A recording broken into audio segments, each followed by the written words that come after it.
Vamos a contar una amarga historia hoy, ya que estamos. Es el error de Max von Pettenkofer. Era un extraordinario científico alemán, Max von Pettenkofer, que una vez se equivocó. Y su error lo amargó profundamente para siempre. Max era bávaro, había nacido en Múnich, en München, en 1818. Lo crió un tío que era boticario, y este tío parece que lo fajaba con regularidad. Quiere decir que cada día por medio le daba pa' fruta. Max huyó de su lado y más tarde entró en una compañía de cómicos. Fue actor durante varios años y bastante famoso. Se acortó el apellido al principio y al final y se hacía llamar Tenkov. Llegó a actuar para el rey de Prusia, Federico Guillermo IV. No le duró mucho su pasión por el teatro. Volvió a Múnich y estudió medicina y química. Y fue famoso por algunos descubrimientos. Curiosamente volvió a sorprender al rey de Prusia, pero ya no por razones teatrales, sino científicas. Pettenkofer consiguió fabricar un cristal púrpura que el rey buscaba desde hacía tiempo. También logró una mejor combustión, que daba mayor luminosidad, con algo a lo que se llamaba gas de madera, que fue utilizado para iluminar las primeras estaciones de trenes del reino. Después se ganó el favor total de Federico Guillermo cuando le solucionó el siguiente problema. Atención, lápiz y papel. El rey le ordenó que examinara el aire de su palacio. Le dijo, escúcheme, querido Pettenkofer, examine el aire de mi palacio porque yo vivo seco y mi saliva se ha ausentado en forma total de mi boca. Casi no tenía saliva el rey. Cuando se proponía escupir, no lo lograba o tenía la escupida seca, como la leyenda popular dice que hacen los polacos, merced a su dieta consistente únicamente en huevos duros, vainillas, pasteles muy secos, sin beber gota de agua, lo cual produce una ausencia de saliva que es proverbial en la leyenda. Bien, entonces Pettenkofer investigó galerías, habitaciones, y descubrió que la Casa Real padecía espantosas corrientes de aire y cambios violentos de temperatura, y que eso se debía no a una mala ubicación de las ventanas, sino al diferente nivel de humedad de los muros. Las zonas más húmedas del palacio impedían las corrientes de aire que corrían violentamente por las partes secas.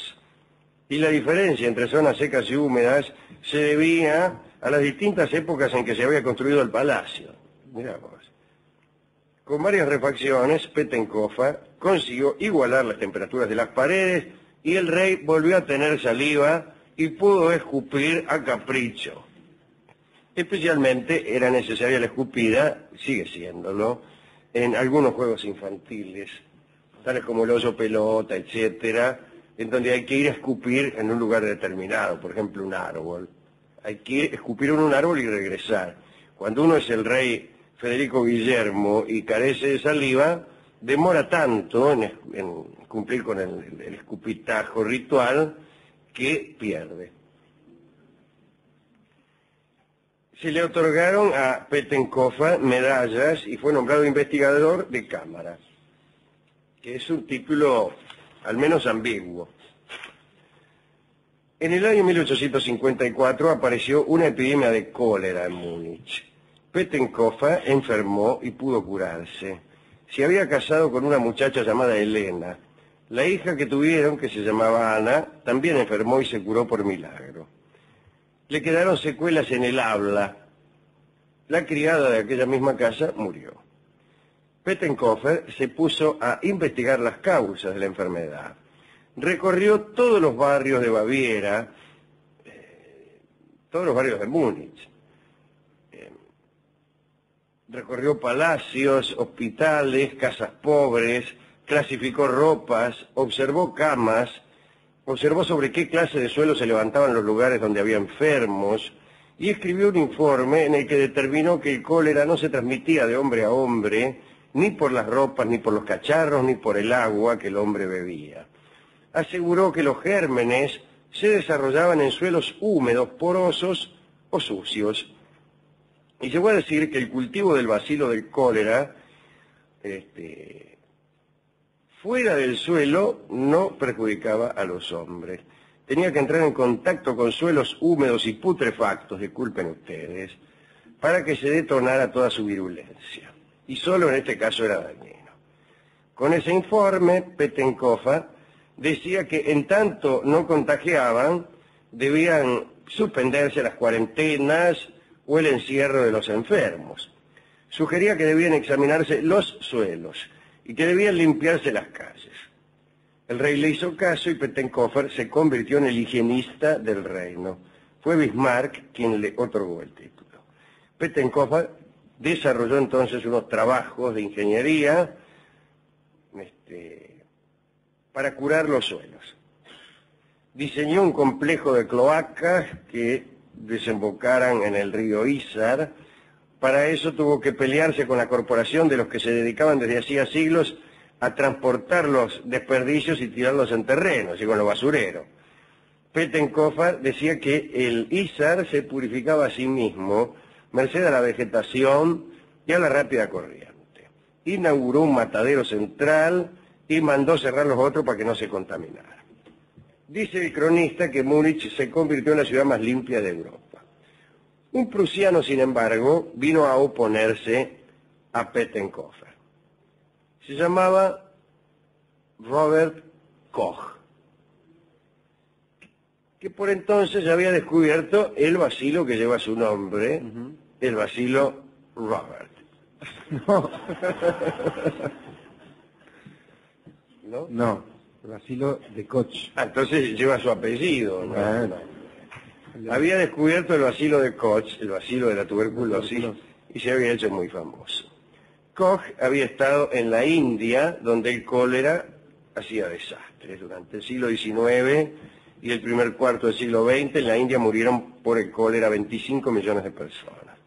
Koch había investigado las fuentes de agua de Calcuta y llegó a la conclusión de que nada tenía que ver el suelo en la propagación de la enfermedad.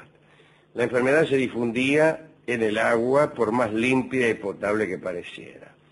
Solo con la llegada mínima de desperdicios humanos a las corrientes podía sobrevenir la epidemia. Otra cadena de transmisión consistía en el contacto bucal con el sudor de una víctima o solo con el lavado de las ropas del enfermo en cualquier fuente. Pettenkofer, como dijimos, insistía en que el problema estaba en el suelo, que había que baldear nada más. Hablaba de la inocuidad del agua y de la imposibilidad de la transmisión entre ropas y utensilios. Hubo un fuerte debate. ¿Usted qué se piensa? En Berlín fue el debate, entre Koch y Pettenkofer. Salga de ahí usted con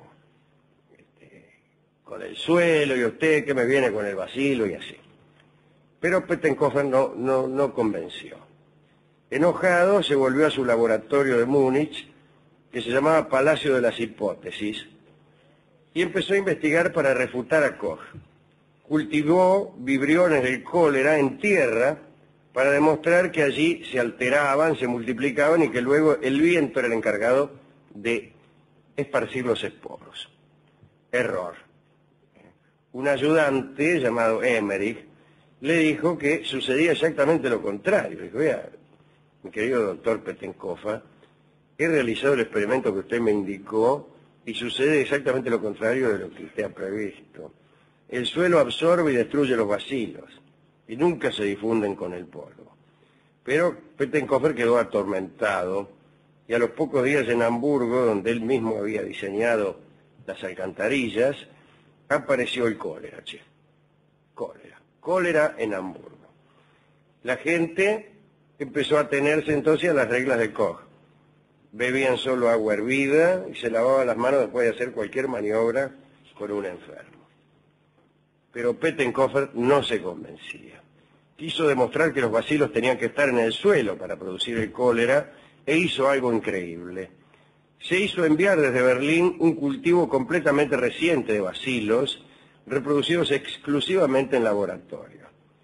llamó a discípulos de Koch y delante de varios testigos se tragó el cultivo. Dice, como estos no tocaron el suelo, no me van a hacer nada, dice el tipo. Por un breve tiempo creyó que había triunfado, pues no le pasó nada.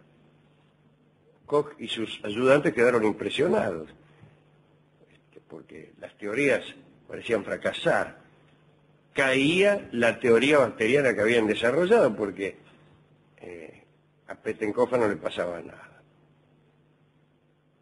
Pero poco después Pettenkofer enfermó de cólera, con gran alegría de los seguidores de Koch que festejaron esta enfermedad. Sin embargo, no murió, o al menos no murió por eso Pettenkofer, porque 2 horas después de reconocer su diagnóstico se pegó un tiro. Tenía 83 años de edad. Terrible historia, ¿eh? Y está llena la historia de la medicina de episodios como este, ¿no? De personas que se suicidaron ante el error y que por ahí no han admitido el error hasta ultimísimo momento. Esta es la historia, me gustaría dedicársela al propio doctor Pettenkofer, al propio doctor Koch, el inventor de la tuberculosis.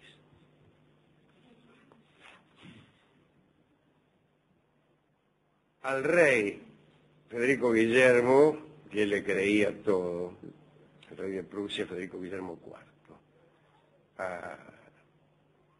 a los actores que abandonan la escena para dedicarse a la investigación.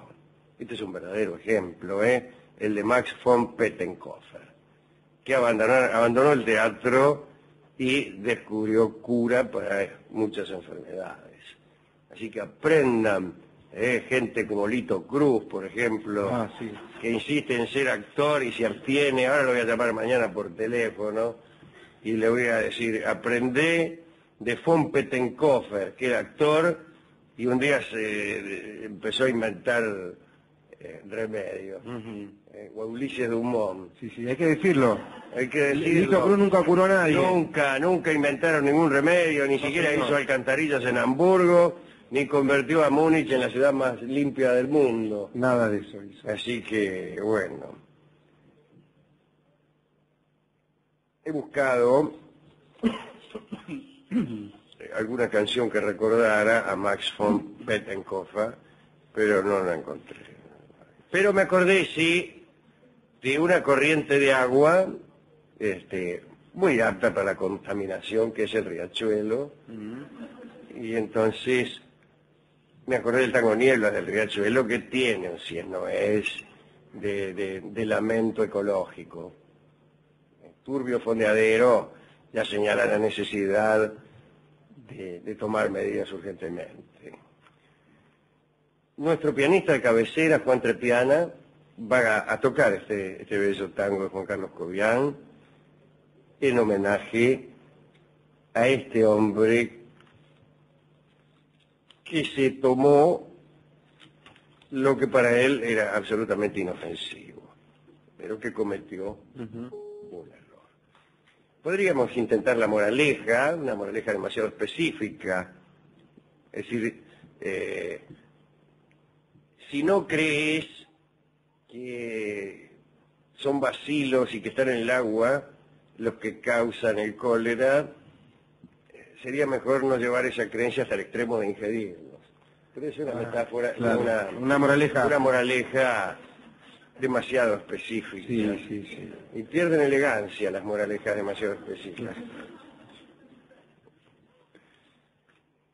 Había que tenerse fe, Había que tenerse fe. Realmente.